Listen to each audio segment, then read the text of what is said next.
Okay.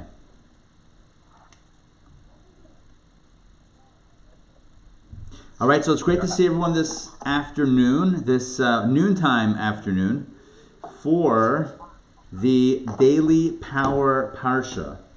So I am your host, Rabbi Ari, and it's great to Daily Parsha with you.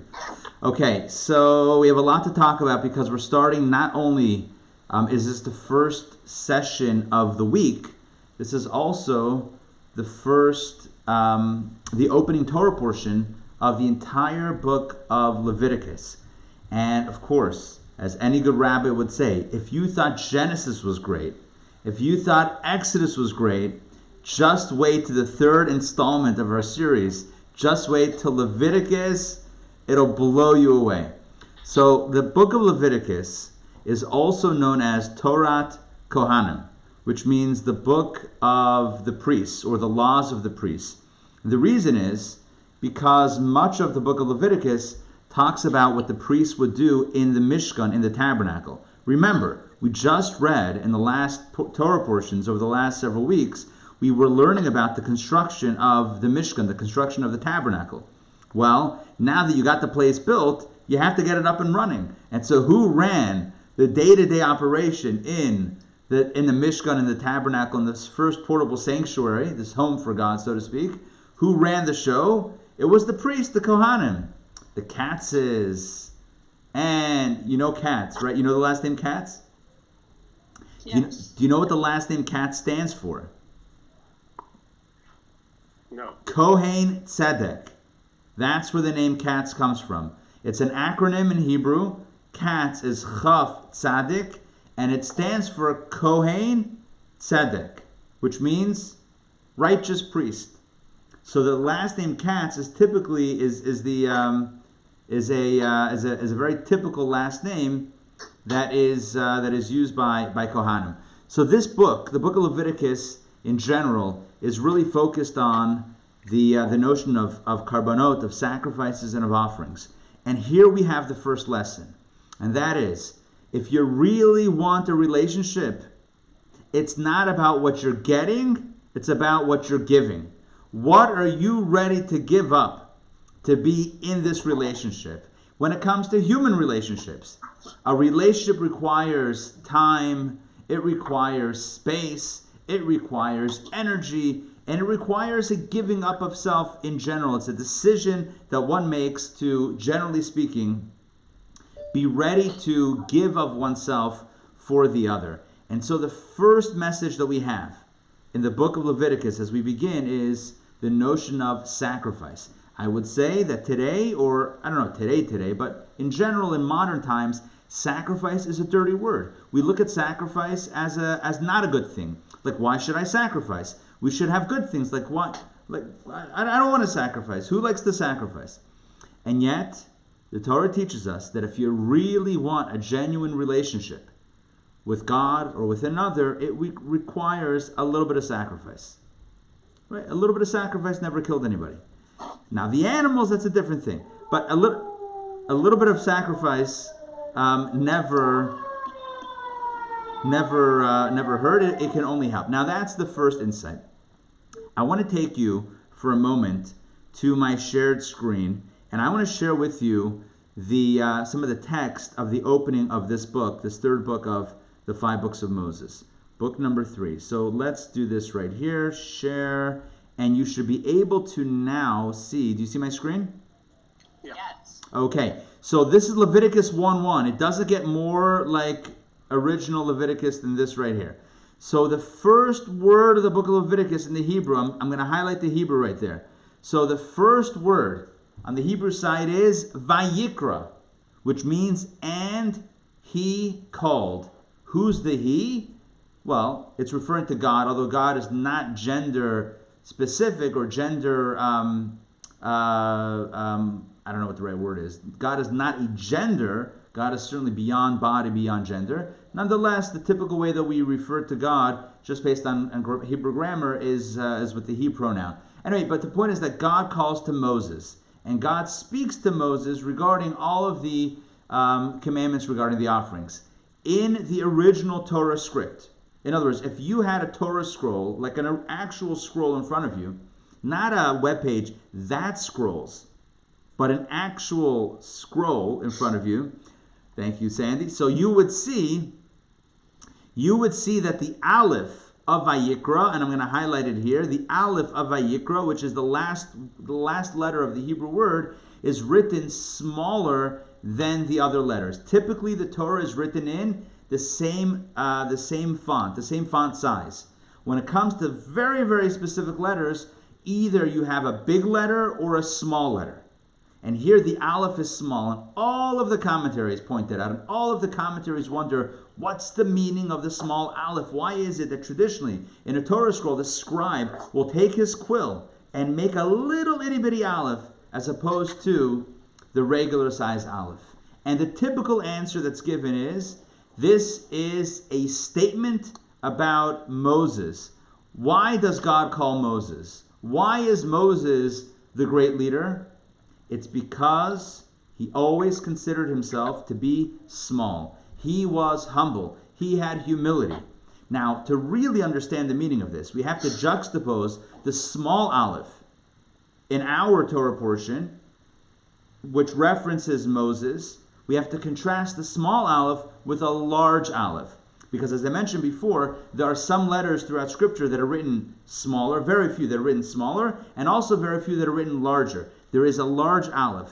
Here's a small Aleph, there's a large Aleph, where the first word of the book of Chronicles, Divrei Hayamim, the book of Chronicles, which is one of the 24 holy books of Jewish Scripture. So the book of Chronicles opens up with the word Adam, man, the first person, the first human being. And the Aleph of Adam is large. So the mystics, the comment as the greatest. And what happened? He fell into sin. He looked at himself as the first human being, as the one created by God's own hand, the one who was entrusted with the whole world, and he felt proud. He felt some measure of hubris. And because of that led to his downfall. That led to the sin of eating from the tree of knowledge of good and evil that he was not supposed to eat from. And so here we have a powerful message and a powerful contrast, or like I would say, a tale of two Alephs. The large Aleph and the small Aleph. The large Aleph, it's all about self-perception. How do I look at myself? The large Aleph is Adam's perception. And Adam looks at himself as the greatest. And because of that, he's susceptible to falling into sin. Moses looks at himself as humble, a small Aleph, and therefore he is the great leader that we know and love. And I need to tell you one more thing. The Rebbe explained many times that true humility is not the same as self-deprecation. It's not humiliation. It's not self-delusion. It's none of that. True humility doesn't mean that you consider yourself a shmata. You know what a shmata is? Right. Yeah? Like a rag, like nothing, like garnished. That's not what humility is. Because that's dishonesty. Because we all have our values, we all have our qualities. So for a person to ignore the good and to say, I'm terrible, I'm no good, I'm bad, I'm unworthy, that's not humility. That's dishonesty, and that's something totally different. Moses wasn't a liar to himself. Moses was humble. What does humble mean? Humble means that you know your qualities and you know your greatness, but it doesn't get to your head. Why? Because you recognize that it's all a gift from God. Humility is not the lack of awareness of self, but the full awareness of self. I know who I am. I know my qualities. I also know my shortcomings, but I know my qualities. I know my virtues. Moses knew that he was chosen by God. So how could he be humble? Moses knew that he led the Jews out of Egypt. How could he be humble? Moses knew that he raised his staff and split the Red Sea. How could he be humble? Moses knew he went up in the mountain and got the 10 Commandments for the Jewish people, got the tablets. How could he be humble? The answer is because this is true. He truly and honestly believed. It wasn't a fake, it was truth. He believed that all of his greatness was because of the blessings that God had given him. And he also believed, furthermore, that had God given the same gifts and the same opportunities to another human being, they would be the same, maybe even better. In other words, maybe they would have utilized the gifts, the opportunities, in an even greater degree, even greater measure than Moses himself. So what's the moral of the story? The moral of the story is that we are called upon to be humble. But remember, humble is not the same as thinking that you're nothing. A good definition of humility and being humble, it's not thinking less of yourself, it's thinking of yourself a little bit less. So it's not that I'm no good, it's not about me right now. So that's an insight into the opening. Rabbi, is this the only place where the little I'm having a hard time actually seeing it as a little olive. No. You're not going to see it here. I'm sorry, I should have clarified. On this online version, the font that they use, they didn't make it a different font size. I can try to open up a Vayikra Hebrew. Let's see if this comes out. Yeah. Let's see if I can get an image here. Yeah, Here we go.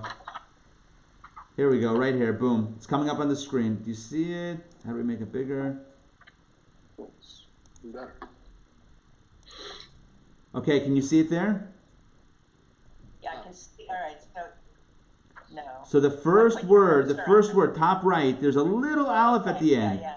The little aleph. Okay. It's a baby So aleph. my question is, why is it only here that it's a small aleph, or Correct. it's nowhere else? Correct. Well, no, I mean there are very, very select times throughout Scripture where you have a smaller letter. Here is one example, and the message here is that it's a commentary on Moses. By the way, if you eliminate the aleph, in other words, because it's so small, you might miss it, right? If you eliminate the aleph, the word becomes Vayikar. Instead of Vayikra, which means and he called, the word becomes Vayikar, which means and he happened upon.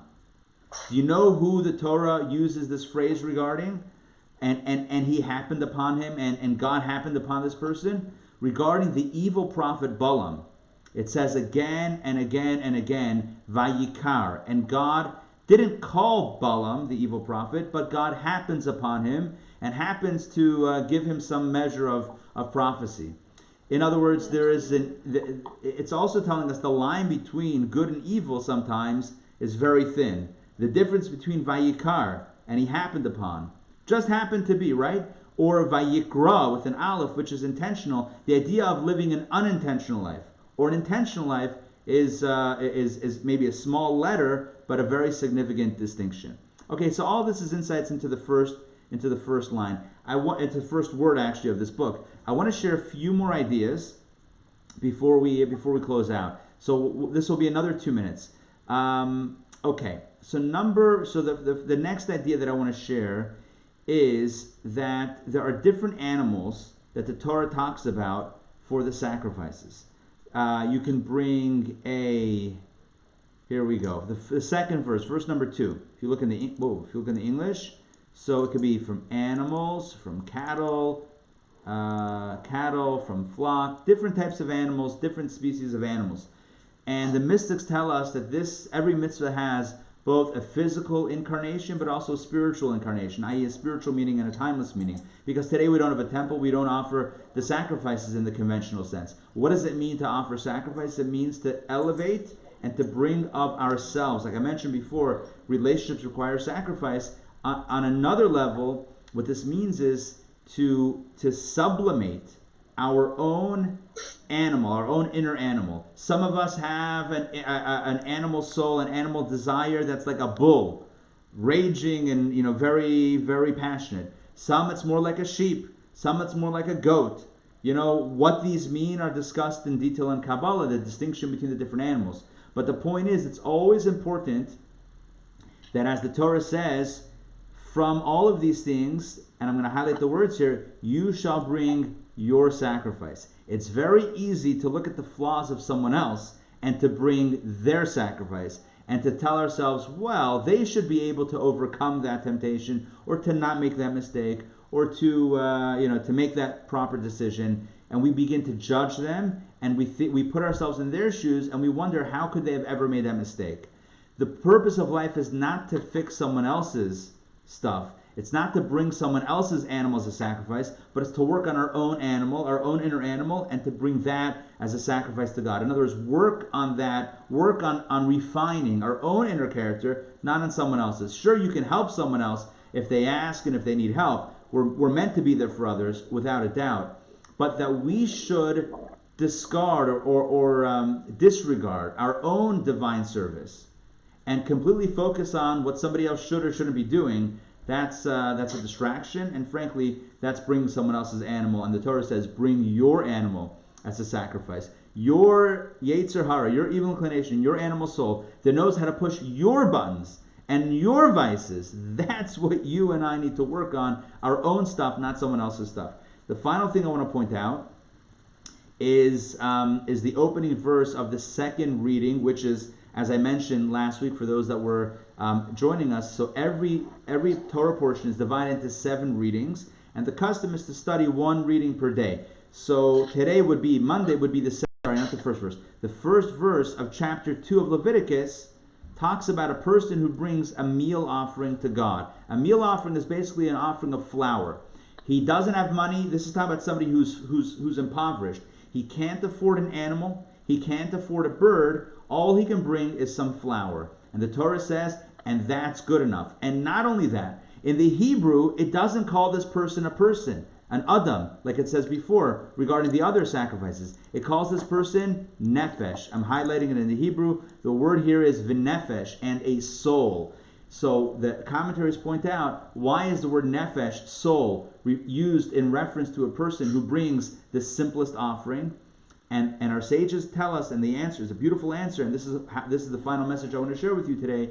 The message is that God doesn't look at the quantity of what we give, of how much we give, but rather the quality of how we give it.